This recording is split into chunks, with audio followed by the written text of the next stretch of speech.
Before this game, I said that I don't care how we played. If Chelsea can play dirty and get the job done, I don't mind. And at the end of the day, in as much as we didn't dominate the game, we came out with a crucial win that sent us to the fourth round of the Carabao Cup. That is the most important thing. We are used to dominating games, having 70% of the ball, 80% of the ball. But at the end of the day, we will lose. Or at most, we get a draw. But this game against Brighton, Brighton dominated most part of the game. But the defensive line, especially Cucurella, kept the Brighton's attack quiet and gave us the crucial win. Kudos to Robert Sanchez, who once again proved why he deserves to be the #1 goalkeeper. So these are the things we learned from the game. Number one, Cole Palmer is a genius and he deserves a starting position. In this game against Brighton, Cole Palmer was everywhere, dictating play, running the show, and whenever he loses the ball, he presses hard to win the ball back. It was a very brilliant performance from Cole Palmer. I don't see any reason why come Monday, because our next game against Fulham is on Monday, I don't see any reason why the coach Pochettino won't start Cole Palmer from the beginning. Moving over to Robert Sanchez. Robert Sanchez, as the game goes by, proved why he deserves to be the #1. Ever since Petrovic came in, his performances have greatly improved, but his distribution still has a lot of work. His distribution is so poor. Against Brighton, he misplaced so many passes, so he needs to work on his passes, his distribution, because the modern game now, the goalkeepers are as important when it comes to build up play. Another talking point is Raheem Sterling. I think it is high time we dropped Raheem Sterling. When Pochettino substituted Mikhailo Modric and brought in Raheem Sterling, till the end of the match, personally, I don't know about you, personally, I saw Sterling doing absolutely nothing. He didn't do anything. I didn't see him complete any pass. Defensively, he wasn't there. I didn't see anything that Sterling did for the entire match, for the entire minutes he played against Brighton. I think against Fulham, the coach should consider dropping Raheem Sterling. His form these days are so poor, it is alarming.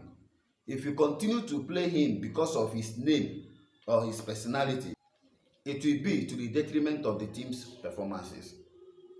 Earlier this season, he was on fire, but we know how inconsistent Sterling can be. But this form is so alarming. His current form is so poor that he's almost anonymous in our attack. So the next talking point in this game is Leslie Ugochukwu. With the absence of VAR and the funny and laughable officiating by the referee, Leslie Ugochukwu got so lucky. He was already on yellow card before he dashed into that tackle. In another day in the Premier League, that tackle is a straight red card.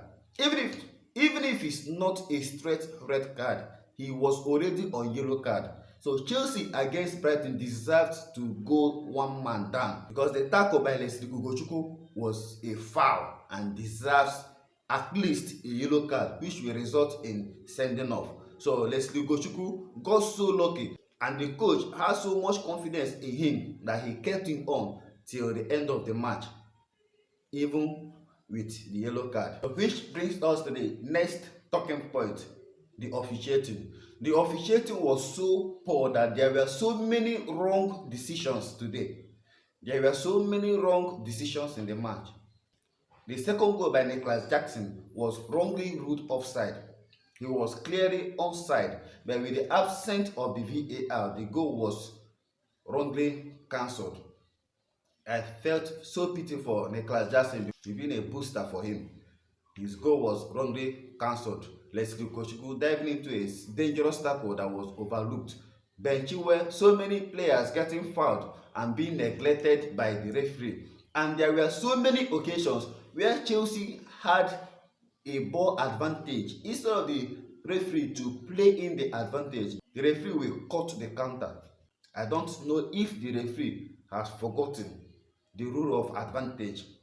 So the referee in this match was so poor, but at the end of the day it favored us, because if the referee got his decisions right, Leslie Ugochukwu would have been sent off. So the final talking point about the things we learned before we move over to the player ratings is Cucurella.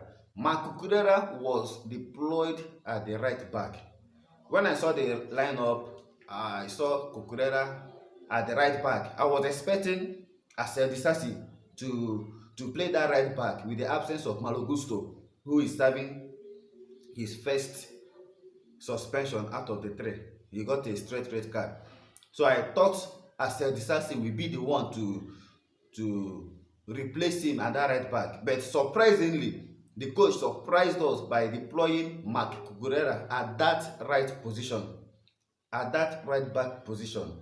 At the end of the day, the decision paid off. The risk, the gamble paid off, because Marc Cucurella was our best defender against Brighton. He was so energetic, running, diving into tackles. He won so many balls, he recovered so many balls, he won so many tackles. He was very good, and he kept Mitoma silent that we didn't even know when Mitoma was removed. The only downside about playing Cucurella at the right back is his limitations in going forward. There were so many times that instead of pushing the ball, getting across, he takes the ball backward. You don't expect much from him.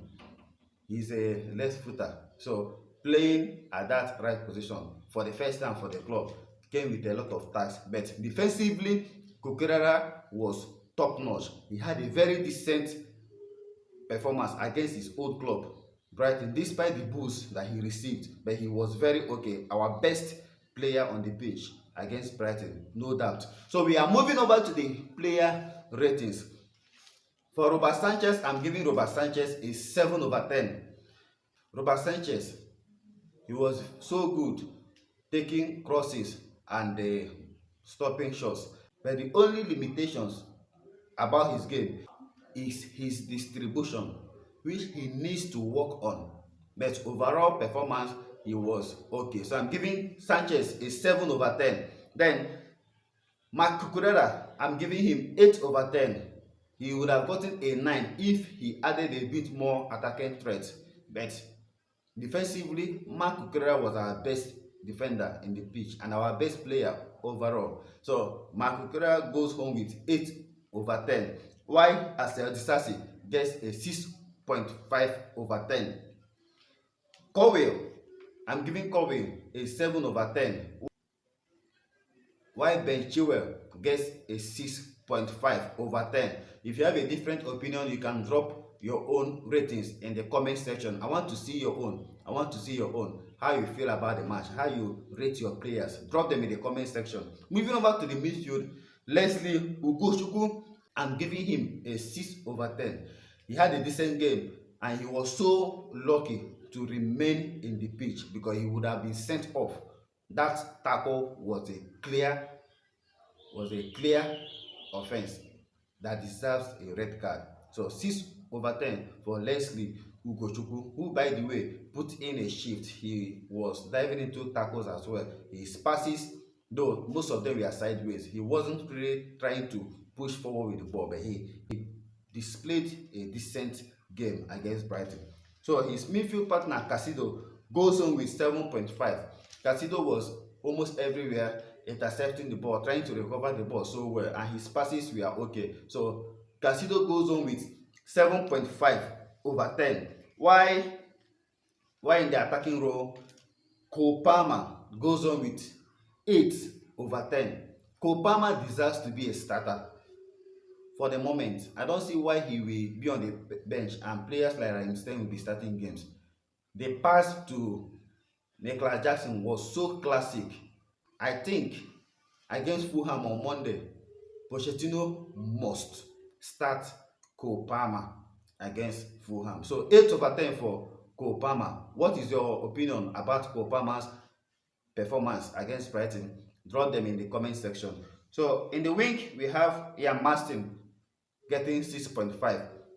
He didn't really do much in the creative aspect, but he puts in a defensive shift, helping out Kukurela as well. So at that right side, our defensive side was okay, but going forward, we were a bit blunt. So Maston goes on with 6.5, while Modric, on the other hand, goes home with 6.5 as well. Modric is still rusty. There were a few flashes of brilliance, but he needs to be more confident. He has that ability to take players on, but whenever he tries to dribble an opposition, they collect the ball easily from him, and his passes were too heavy. I think it is down to lack of confidence. So he needs to work on his confidence, believe in himself, so that all those overhit passes will reduce. He has the talent and he's very young, so I still believe in Mikhailo Modric. He goes on with 6.5/10. Now the final person, Nicholas Jackson, 7/10. By the way, he deserves to score 2 goals in this match.